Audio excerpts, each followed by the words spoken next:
Time for another great movie episode. This one's on an underrated classic, I think, of the early 21st century. It's got a great script, great characters, eminently rewatchable, a feel-good movie. It's The Station Agent, coming up next.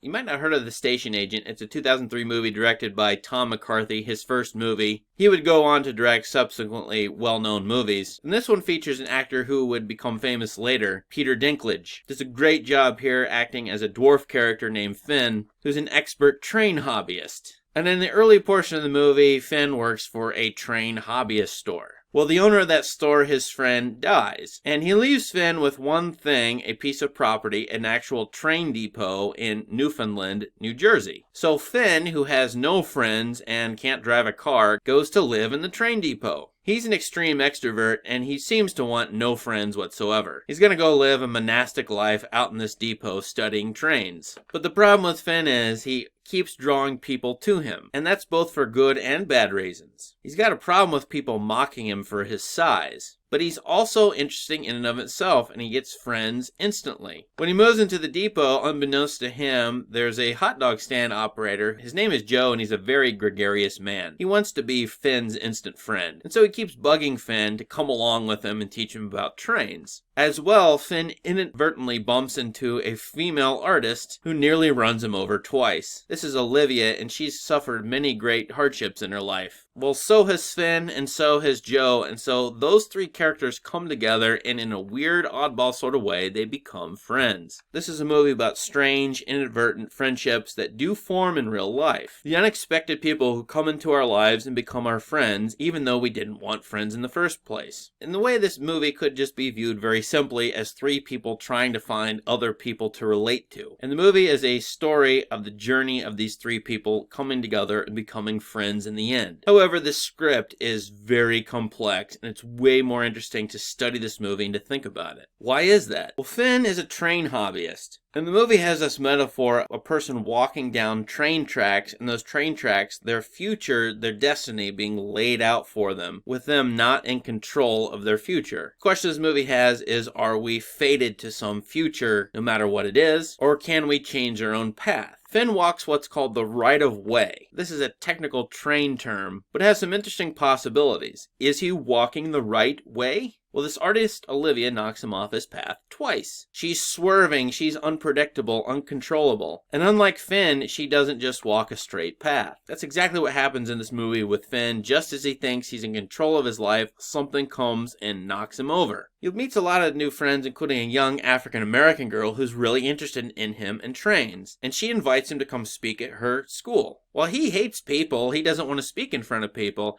she bugs him to death to go to school and speak. Finn is constantly being pushed out of his comfort zone. He also meets a lonely, pregnant librarian who's also interested in finding friends. And so you have a lot of metaphors in this movie, including the town name Newfoundland. When Finn goes to the train depot, he is indeed going to a newfound land. And finding the friends that he finds in this movie, that's newfound land for him. A lot of the signs in this movie are really interesting. And I think Tom McCarthy is using something that I found in Wim Wenders's work, which is that ordinary road signs that you see every day and don't think anything of can be used very potently in movies. And the train track metaphor comes up here. Just as we walk down a path and see a sign, maybe that sign directs us to do something or feel something. Should we obey that sign? That's kind of what happens in this movie. And in fact, you have literal signs and then signs that are metaphors. For example, when Finn accidentally knocks off a figurine from a train set, right after he does that, his friend who owns the train store dies. This kind of thing is going to happen in the movie a lot, and the viewer needs to pay good attention to these things that happen seemingly coincidentally, but are in fact sort of signs that something interesting is happening in the story. Now, Finn is picked on constantly for his size, and sometimes he gets the feeling that his new friends, well, they don't really want to be his friends. They're just interested in him because he looks odd.